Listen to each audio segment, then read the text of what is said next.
what is your job? What is your role as an accountant? To me, it would be to impact your customers' lives. It's not about the data entry. It's not about the work you do. It's not about the transaction. It's how do I have a real impact on my customer's life, whether it means peace of mind that they don't have to worry about the compliance deadline, whether it means that they have enough cash in the bank to pay their employees in the next 8 weeks. To me, that's outcome-based, and it has nothing to do with any of the transactions. Hi, I'm Matt Tate, founder of Decimal and host of After the First Million podcast. And like you, I've taken the leap, not just to start a business, but to scale and grow it. I've hustled from zero to that first million, and now I'm building for the next 50. I know firsthand what the messy middle looks like.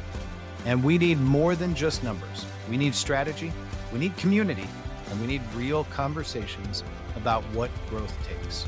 In our line of work, scaling beyond $1 million means going beyond the spreadsheet. This is where you learn how to grow. This is After the First Million.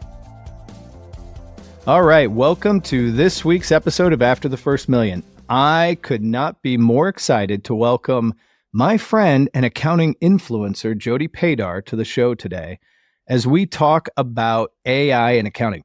For those of you that don't know Jody, she is the Radical CPA. She has not only, I think, helped and mentored dozens, if not hundreds of accountants and accounting firms on how to implement technology, but she's run her own firm. She's sold her own firm. She's advised with a lot of the partners and technology providers in the space. And now she is jumping from cloud accounting, which was her first big jump into helping lead the profession forward, into AI. So with that, Jody, welcome to After the First Million. Thanks for having me, Matt. So I think everybody already knows your background, but talk me through kind of where you started in the industry and where you started owning your own firm and how we've gotten to where we are today with what you do. Yeah, so I invented the cloud firm, and I know that sounds a lot, but I think I have to own it. There were really about 10 of us back around 2010 who were kind of figuring out the new business model. And it's really about a business model. It's not about the tech. And what cloud did is it brought real-time transparency to the accounting profession, and it forced the accounting profession to change its business model. And what that meant back in the day was, okay, how do you use cloud technology for efficiency?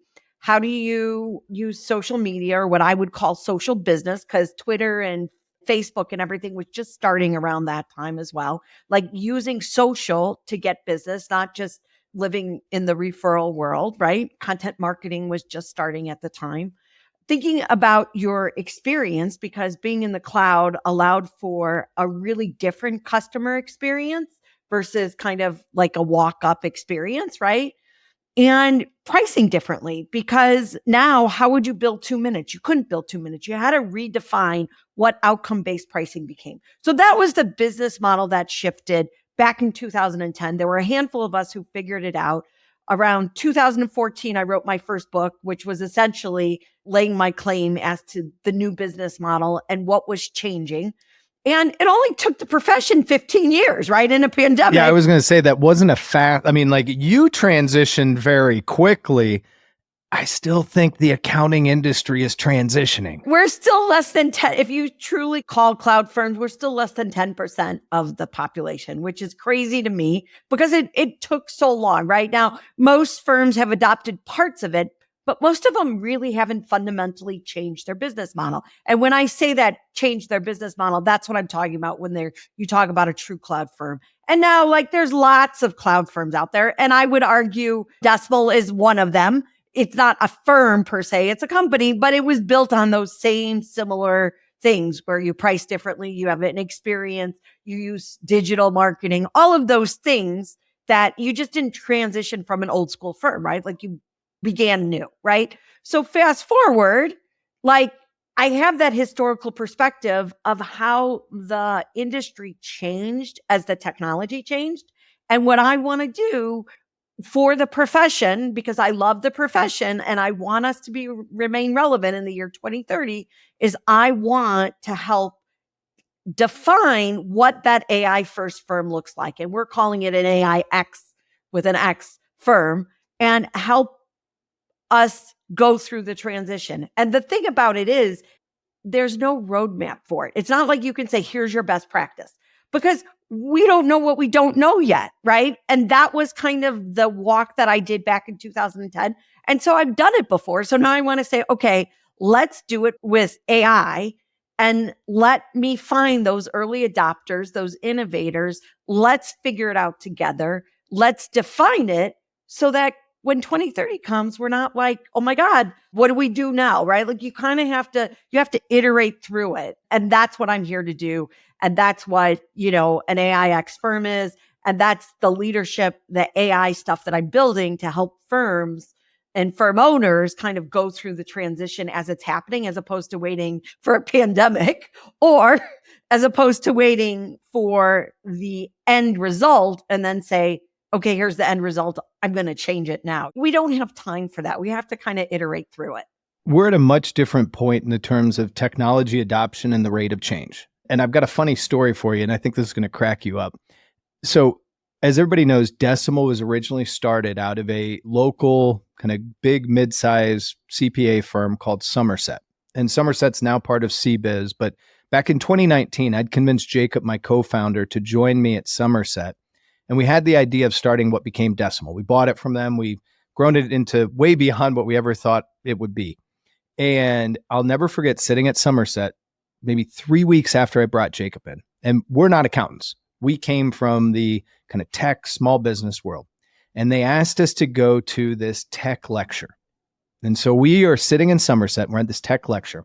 The entire premise of this tech lecture in 2019 was the cloud is coming. And Jacob just looks at me and he goes, what did we get ourselves into?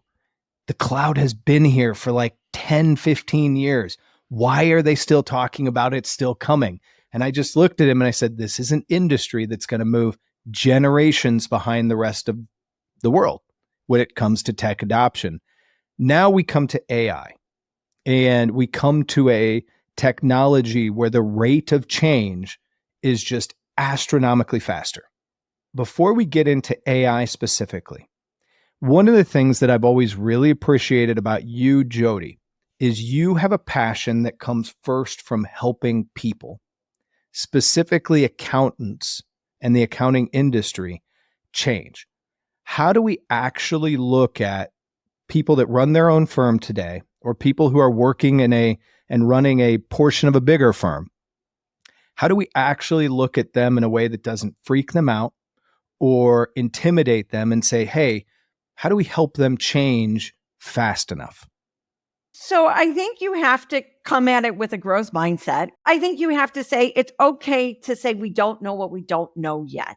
And I think accountants are so stuck in, I have to know it all before I start, right? That's just part of the risk adverse mindset. And so if you come at it with a growth mindset and you come at it with it's okay to not know, but we're going to figure it out together, I think you'll be okay. I come at it from the perspective of, when I changed my firm with the cloud, it gave me back time that allowed me to have a life. And I think if you think about it from something that you want, as opposed to something that you're giving up, I think it makes you want to learn about it better or easier, right? And if you think about like why I do what I do, it's because that old school firm didn't work for me. It didn't work for me as a woman. It doesn't work for most people. Nobody wants to work 65 hours a week during like tax season, right? Or whatever. And the thing is like, if you know better, you can do better. And I think that's where a lot of people get caught, because they forget that they didn't know before. They can't get past their ego that like, I've been doing it wrong for all these years, to get into the mindset that I need to change. And I would say, let's flip that. And let's say, now that I know better, I'm going to do better. And don't worry about what you did in the past and that maybe that was broken or it wasn't the best thing to do, because you didn't know any better. It's not your fault. Now you know better. Now you can do better. And I think that's the mindset that you have to have. And the reality is that with the technology, with the tools, with the business model shift, hopefully And I would say, hopefully, because I know that I was doing it when I sold my firm in 2020, right? Like we were almost at that $1 million with 2.5 full-time equivalents. And that wasn't even AI. That was just like efficiency and process and productization. You're going to be able to build a phenomenal firm with not a lot of labor, with a lot of tools. And when everyone says 75% of the profession is retiring or going away, it's not going to matter because we're going to have the tools to replace the labor, and the people, the humans are going to do what the humans need to do. And the technology is going to do all the other stuff. One of the things that you hit on that I think is so important is too many people look at their business or their career as, how do I get to a point where I've just figured out what to do and I can just keep doing it exactly the same way? And we don't live in a world where that's possible anymore. We live in a world where you have to think, what am I going to improve this year or this quarter? What's going to change? How am I going to change? You may have core fundamental aspects of your personality and how you work with clients that isn't going to change. I'm going to always be hyper responsive. That's just one of my quirks. I think responsiveness is a big part of who I am. Everything else is going to change. I may even try to figure out how to be more responsive using better technologies. And this is where I think a lot of accountants, and look, I come from law and lawyers are the exact same way. They think, I want to get to a point where then my life won't change. And I can get to that where everything is the way we've always done it.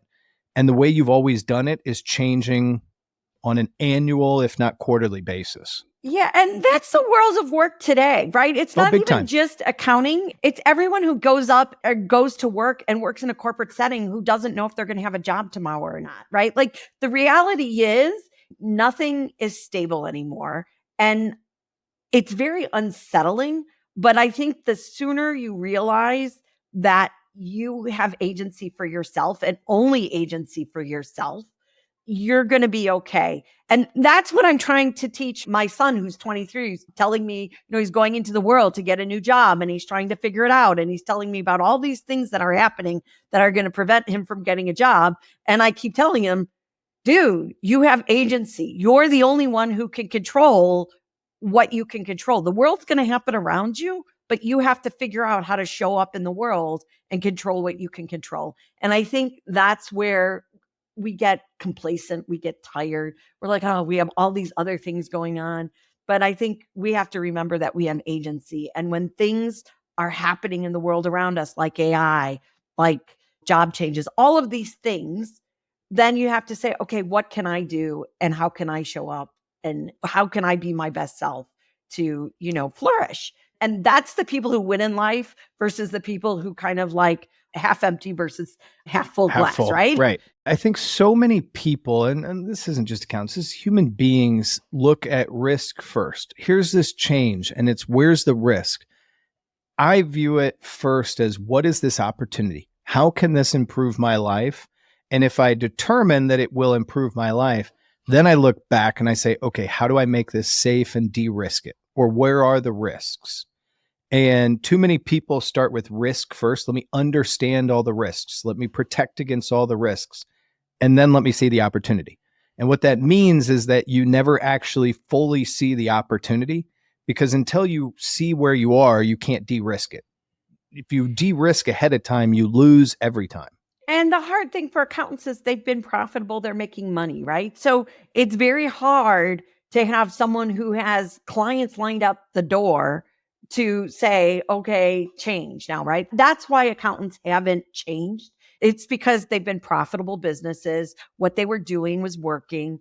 And the reality is the market has changed so much that if they don't lift their heads, they're going to be gone the way Blockbuster went away. And it's not to scare them, but the reality is the marketplace has changed drastically in the last 3 years that didn't happen in years past, right? And you can look at even other thought leaders. I like listen to Alan Colton talk about it, right? Listen to other accounting thought leaders talk about how different the market is today versus what it was. And you can see it because the money that's coming into the space, all the VC capital, all the private equity money, they're here because they see an opportunity to make more money. They're not here because they want to help clients. They're here because they see an opportunity to make money and exit. And I'm not saying it's good or bad, but it's a reality. And we who are professionals, who love our clients, who want to keep the profession relevant in the future, have to look at those outside forces and say, okay, what are we going to do ourselves to change? And it's more than just recruiting people in high school to become CPAs.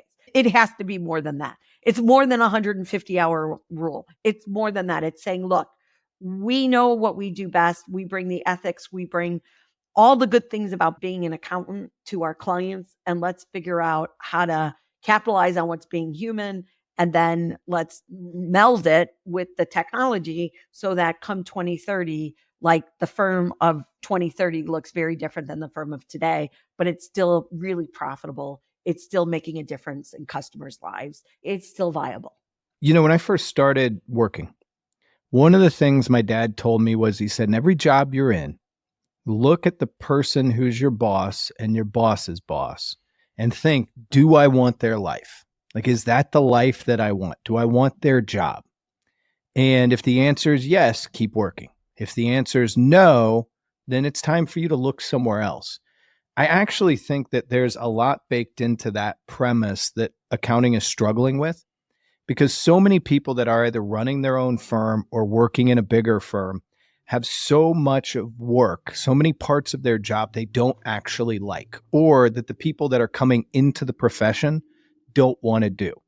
I'll never forget being at Somerset and seeing a managing partner filling out a couple hundred tax forms. And I'm like, why are you doing this? And he goes, it's just part of my job. And I'm like, that's a terrible part of your job. It is also a very bad use of your time. And I thought to myself, like, that is definitely not a job I want. But I think so many people in accounting are caught in parts of their work that they don't need to do or want to do. And so many of these new tools, technologies, even outsourcing business models are there to help create space.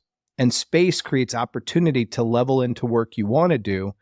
And that's part of the attraction of a job where accounting can go. It's why I'm so excited about the profession, is because so many of these advancements, so many of these business model changes, technologies are really creating space for people to create the lifestyle, the work-life balance, the job that becomes much better than the jobs that they had 5, 10 years ago. That was ultimately why I left that mid-sized firm and started my own firm, because I thought that I could do it better. And I did do it better. It took me a little bit of time. It didn't happen overnight. And I got my life back, right? And that was what really started me to kind of like beat the drum and to tell everyone, look, you can have a better life. You can actually make more money. You can have your time back and you can lead a firm. And not everybody wants to grow to be $100 million firm. There are a lot of people who just want to be a $500,000 firm, but working 40 hours or whatever, right? Like, it doesn't have to be this all or nothing. And I think that's where people get lost too. Like, they think, they hear, oh, I got to grow this huge firm. Well, you know what? You don't have to grow a huge firm if you don't want to grow a huge firm. If you just want to have 1 or 2 employees, that's fine. If you just want to be a solopreneur, that's fine. But make your firm delightful. Make it work for what you want. Don't be stuck in thinking like, oh, it's this job. Like, basically, I quit a job to have a job. That's the joy of if you own your own firm, is making it what you want. Even if you're working in a bigger firm, that's okay too. You and I are entrepreneurs, so we like owning and having full control. I'm a control freak. I'm a terrible employee. But I think so many people find happiness working in firms. The key is to design your life. Think about the end. How much money do you want to make? How much do you want to work? How do you want to balance your life? And when you then look backwards from there, how do you get there? If running your own firm and it's a $350,000 firm and you're taking home 150 and working 30 hours is what you want, great. That's perfect. If you want to make 400 grand, how do you work to that? How do you get to the point where you have the lifestyle and the income that you want? And too few people actually do the work to think, what do I want in the end? and how do I work backwards from there?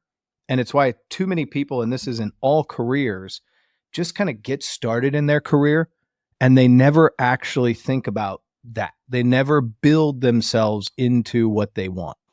It's just where people are, right? Especially when you first start a new firm, it's like, oh my God, I got to take this work because I got to feed my family, right? And then all of a sudden you have all this work and you're like, wait, this is not what I want to do, but you had to pay the bills, right?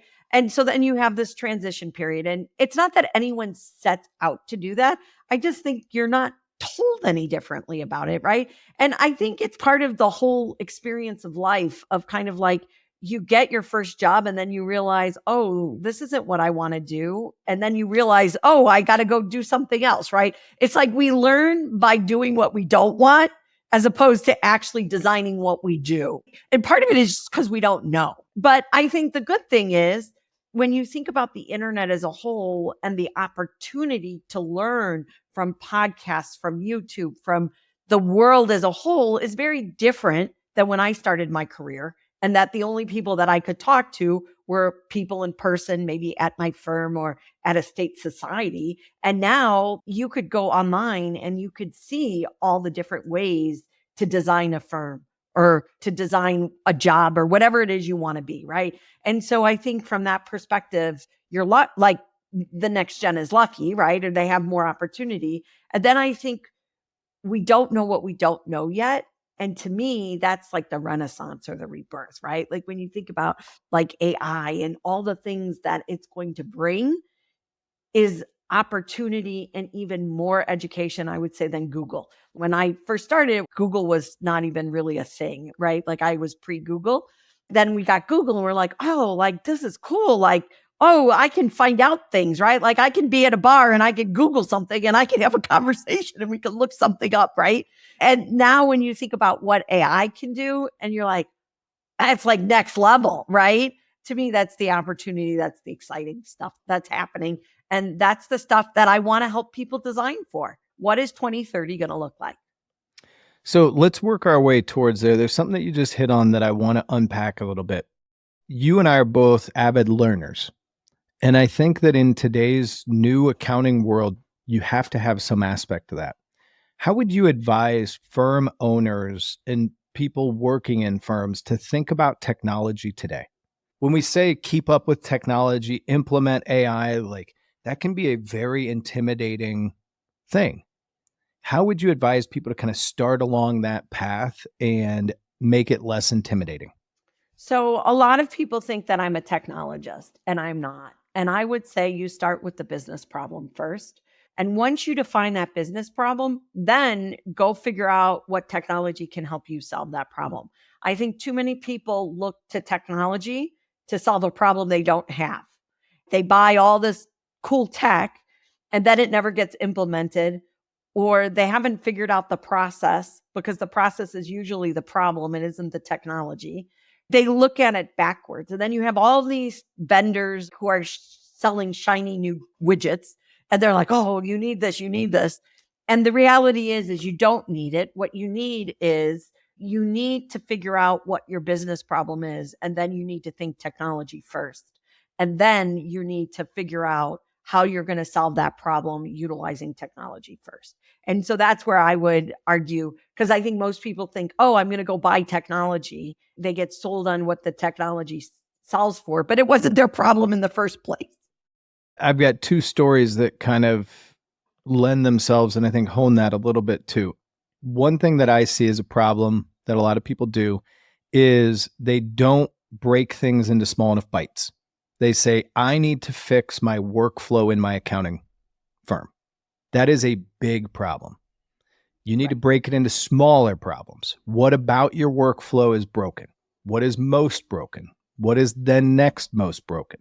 Start thinking in smaller and smaller buckets to really break down what it is that you need. If you have a large conceptual problem, you haven't broken it into a small enough piece. And really thinking through, how do I break problems into small enough bites? It's the whole concept of how do you eat an elephant? One bite at a time. Get specific. Right. So get very specific. And as you start getting into technology, the better you are at getting more specific, the better you'll be at utilizing and leveraging technology. You very much clearly need to figure out how to break problems into smaller and smaller subsets, which means actually clearly thinking about the problem. The other thing is try to think through to the initial underlying issue. I was talking to a big firm the other day and helping advise them, and they were looking at, we just launched a big partnership with Puzzle. And they were like, we need to look at Puzzle. We want to implement Puzzle. And I was like, great. Tell me about your firm today. Tell me about your problems. And I'm like, hey, number one, I think you should totally look at Puzzle. But before you do that, you need to actually put in a firm management solution. Like right now, everybody's doing a million different things, a million different ways.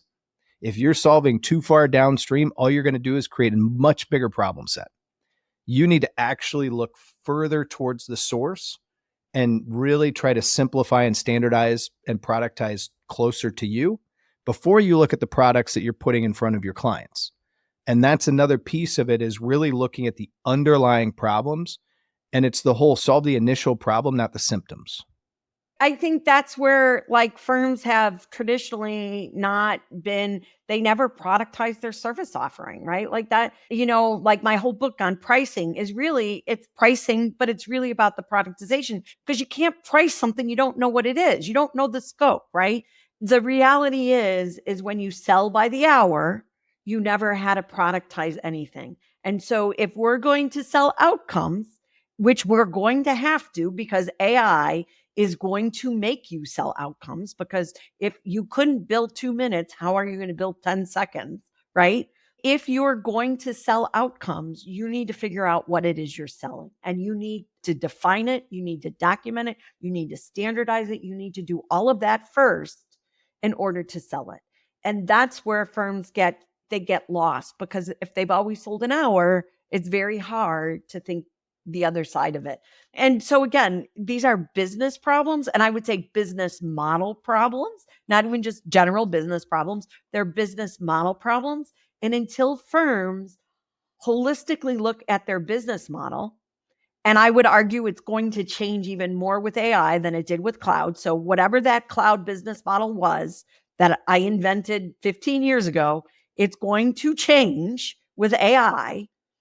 Until you look at that business model, until you start thinking business model, all you're doing is putting expensive technology on a bad business model. It's putting lipstick on a pig. It's not going to solve it.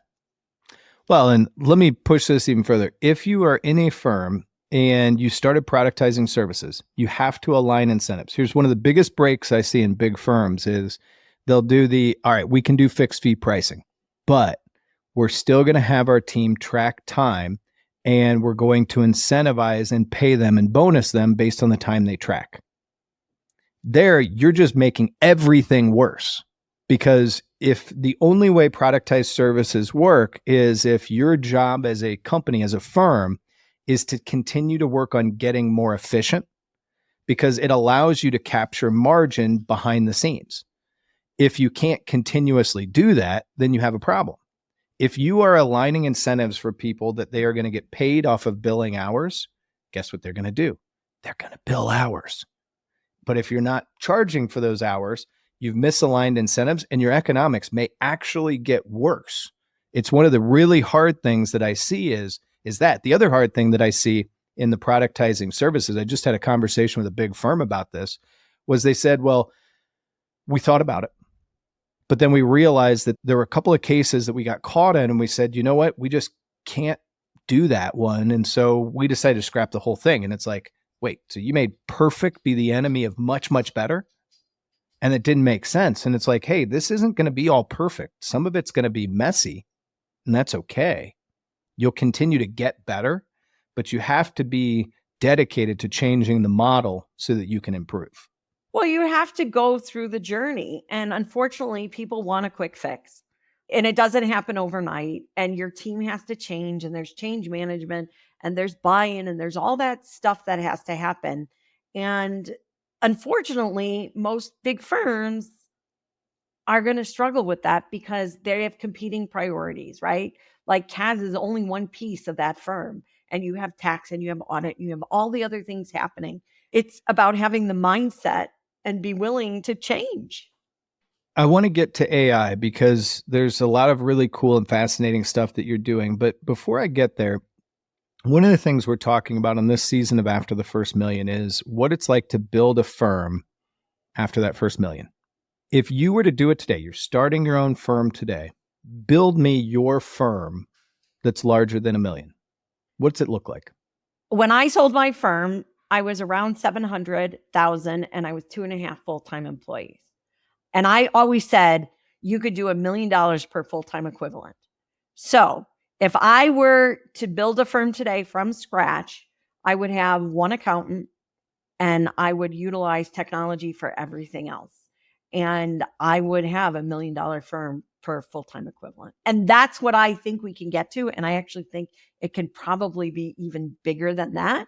But I think to me, that's like the starting point is one accountant can have $1 million book of business utilizing AI to do everything. Now, I might argue that there might be two people, one being a business owner who's coordinating and organizing and orchestrating, and an accountant who's actually managing the $1 million book.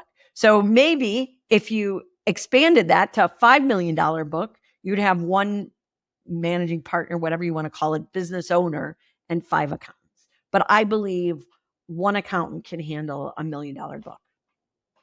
Do you add outsourcing in there too? No, I would structure it that you wouldn't need outsourcing. Now, I know some people believe you still need outsourcing. I'm not saying you could or you couldn't, but I would build it technology first, and I would build it without using outsourcing because I would build it with the intention that by 2030, you won't need outsourcing. I would do it different.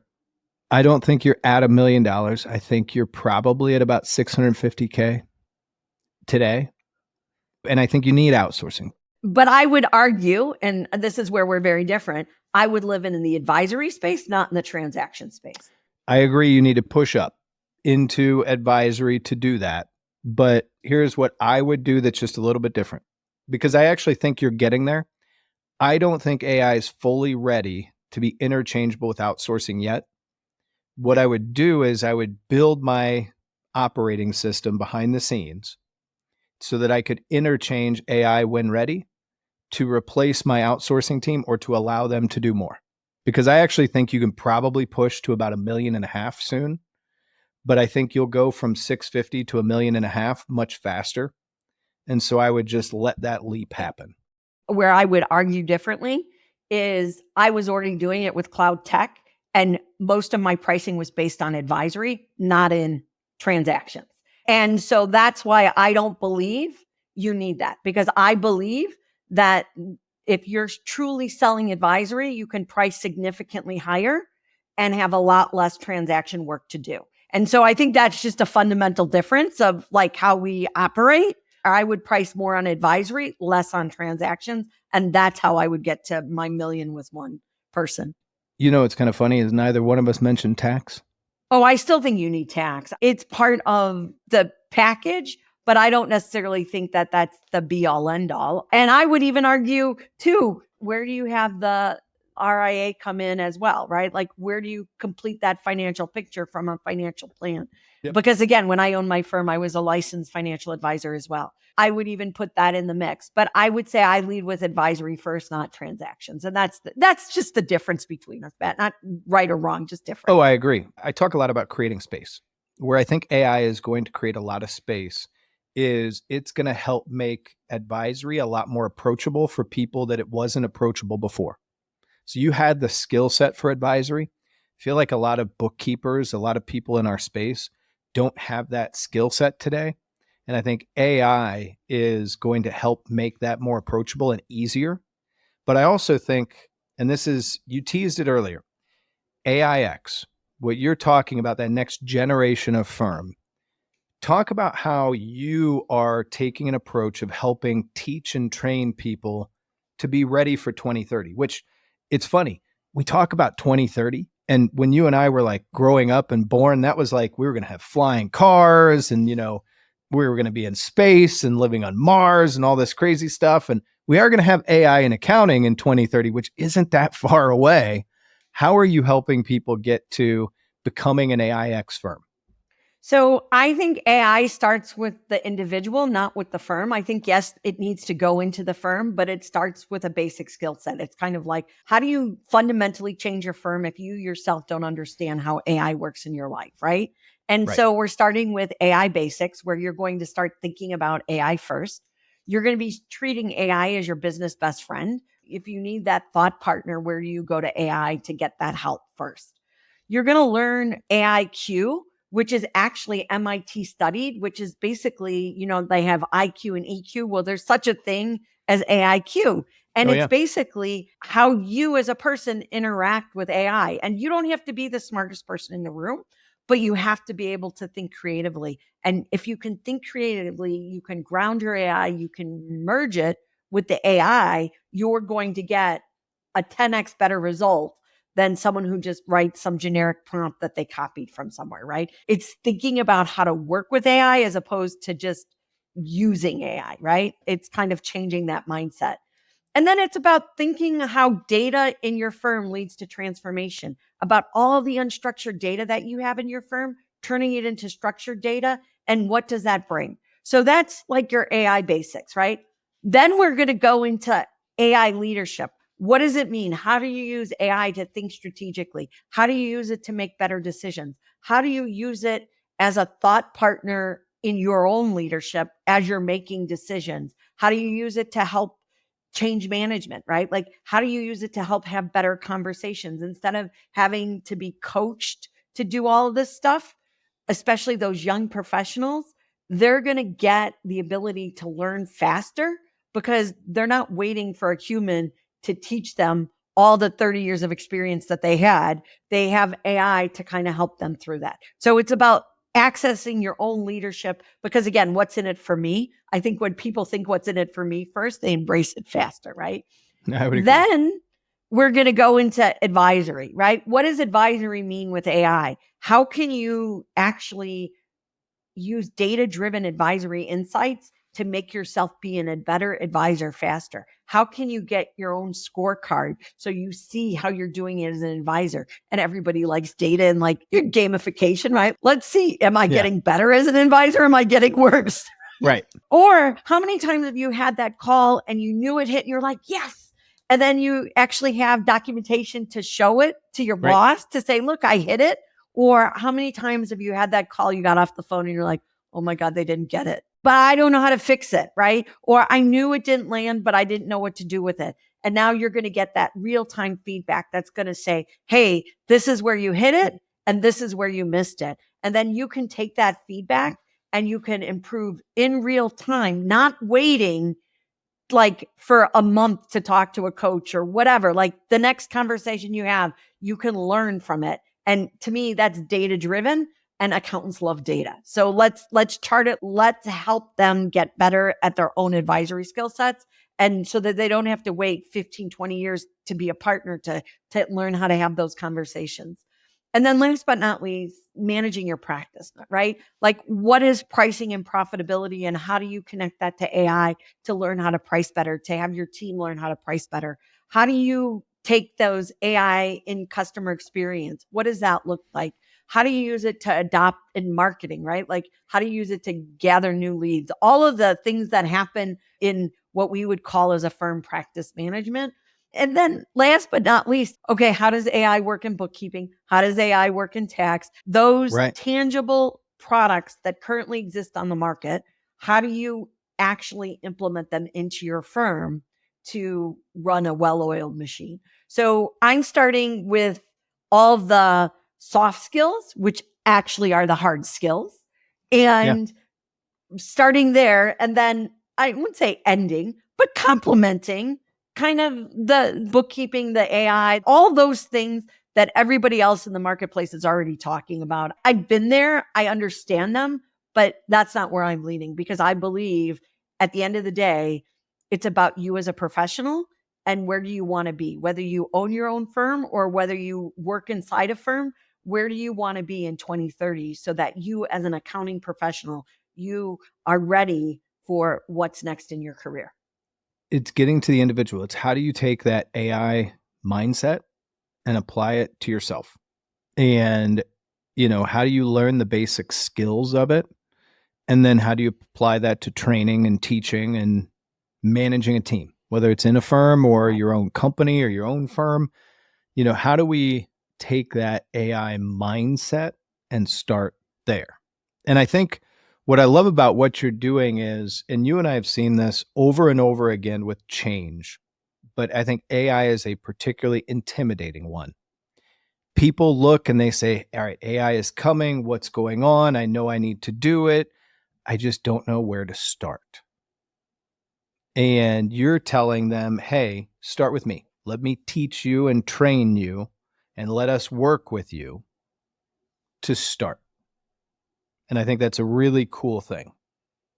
Yeah, because I think otherwise it's just intimidating, right? And the more you can identify with it, then you can take that mindset and you can apply it to your firm and figure out what's happening in your job that you can use AI to make your job easier. So if we start with you, then we can think later about agentic AI and saying, okay, how can I change the workflow of something I do specifically in my job, right? Again, different schools of thought. If you start there, you're almost starting in the weeds or instead of in the place where your mindset has to shift first. And I think when you have buy-in at mindset first, change becomes just so much faster. Well, and easier. Like it becomes less intimidated. When you understand it, when you're comfortable, change becomes more comfortable.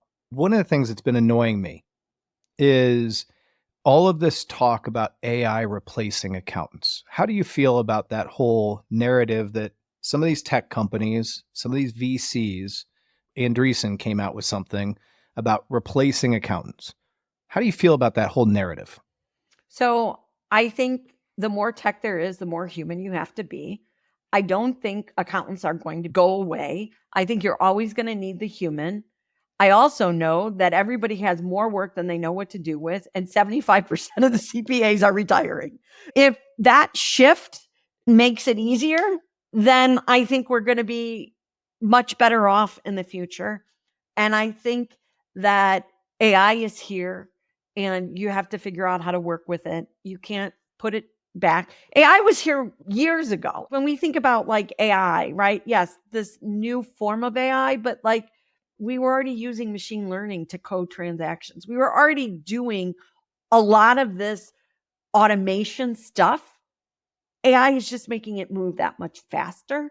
The automation was already here. It started with the cloud, and I would say it even began even before the cloud. If you think about like old school tax returns and data input sheets versus OCR, right? Like automation has always been part of an accountant's life cycle. It's just happening a lot faster now. So the faster you embrace it, the better off you're going to be. Well, and look, anybody that's searched on Amazon for a product has been using AI for a decade or more. They just found it less intimidating to not tell you. What AI is going to do is it's not going to replace accountants. It's going to replace tasks accountants do. And it's going to make the import of the tasks that accountants still do way more important. But it's going to replace tasks. I think through to my first hire, Jacob and I were deciding between a woman named Katie, who's still with us, she's amazing, and another person. And we were down to final interviews and we couldn't figure it out. And Jacob came up with a question that we still use today. And he said, how do you feel about manual data entry? And Katie said, I hate it. I do everything I can to automate away from it and avoid it, blah, blah. We said, okay, you're hired. The other woman, who still has a great career at a large accounting firm and is doing awesome, said, you know what? I actually really love it sometimes. Like I find it to be very soothing every once in a while to just sit down and do a couple hours of manual data entry. That's going to be gone with AI. That should be gone today. It will definitely be gone with AI, but you still find it in a lot of accounting firms and you still find that that is an acceptable track. I'll never forget our first Gusto implementation at Somerset. We'd sold it to this company, and Gusto, one of the great things that they do is they offer to go into your old software, pull all of the information into Gusto for you. The accountants at Somerset turned that down because they wanted to build the time to do that work. And that was just like mind blowing to me, but that's misaligned incentives. Like our goal was to make it as efficient, cheap, and easy as possible. And that was just not an aligned incentive at the time for them. And I think they've since changed some of that business model. But premise behind it is I think AI will replace tasks and allow accountants to do more things they haven't had the space and time for in the past. Well, and I think that's where it just gets down to outcomes, right? Like, what is your job? What is your role as an accountant? To me, it would be to impact your customers' lives. It's not about the data entry. It's not about the work you do. It's not about the transaction. It's how do I have a real impact on my customer's life, whether it means peace of mind that they don't have to worry about the compliance deadlines, whether it means that they have enough cash in the bank to pay their employees in the next 8 weeks, whether it means that they're planning for their exit. To me, that's outcome based, and it has nothing to do with any of the transactions. The transactions are a piece of it, but I'm selling an outcome. And ultimately, that's where accountants should sit in their customers' lives. Be that strategic advisor, which, to be fair, is what most businesses are really looking for. And that will align incentives too. So, Jody, other than on that amazing podcast, Accounting for Innovation, where can people find you to listen for more? So just connect with me on LinkedIn. But if you go to radical.cpa, you can sign up for my Substack, and I will send you 2 emails a week, and I will keep you up to date on everything an AI first firm would want, and also other content, other things that just in general about the practice. And you can get some of my Just Jody, which is a little bit of quirky fun. Well, I love it. And I am an accountant that wants to start learning and training on AIX. When will I be able to start doing that? So come May, we will have courses and opportunities for you to actually sign up, and, even some AI apps for you to start using in your firm to make it better. I love it. It's time for the accounting profession to start co-piloting with AI, and you have it here. Jody Padar is going to help everybody do it. Jody, thanks again for joining me today. Awesome. Thanks, Matt. As you all know, I firmly believe that growth doesn't stop at the first million or the first milestone. It's truly about what comes next. Build your firm or your company as if you've already passed that first million and are going to still go. In every episode, I am going to pull out key takeaways from my conversations. So here are some of my takeaways from my conversation with Jody. Number 1, embrace change with a growth mindset. I know that's particularly hard for accountants, but it's so important to embrace change with that growth mindset. Number 2, start with the business problem, then apply technology. It's a really good way to look at the implementation of technology. Finally, 3, AI is not about replacing accountants. You've heard me say this over and over again. It's about embracing the role. It's about embracing the right type of work. So going back, embrace change with a growth mindset. Accountants really have to fight and shift from that risk-adverse mindset to one of growth and abundance. It's okay not to know everything and to learn as you go. We're entering a phase of change, particularly with technology, with the changing business models, private equity entering the space, the proliferation of outsourcing and offshoring. Change is just speeding up. We have to embrace it the right way with that growth mindset. Change is inevitable. It's happening. By embracing it, we can regain control over the balance, not only of how to build the correct firm, the correct business that we want to run, but also that work-life balance. It provides so many opportunities, but we have to fight to embrace change rather than to run away from it. Number 2, start with the business problems. So many people are either scared of new technologies, not sure on how to implement them, or some people just implement all of them. What really works, though, is thinking about what are the business problems, either in your own business or for your clients, that you're solving, and then work backwards from there and implementing the right tools. If you identify those business problems that you want to solve and then adopt the new technology, it'll be a much better experience. Provide the framework for making a decision, and that'll make the whole process a lot easier. And when you fail, you'll be able to use that framework to then pick up the next option. And that's another part of this. You're going to fail. There are going to be things that you do that aren't right. That's okay. That's how you learn, and that's part of running a business. Technology should complement and enhance the business model, but not just adopt it for the sake of adopting it. Finally, AI. We talk about it all the time. Jody is a huge proponent of it. She helped lead accounting through the adoption of the cloud. She is now really working hard to help lead through the adoption of AI. I think it is really cool to hear her talk about how she plans on helping and the conversations she's had about how to do it right. AI is going to really work to automate these repetitive tasks, freeing up accountants to focus on higher level advisory work. So many people are caught doing too much work. They just don't even have the time and space to be advisors. AI gives us the ability and will continue to give us the ability to create that space to be the advisors that businesses truly want and need.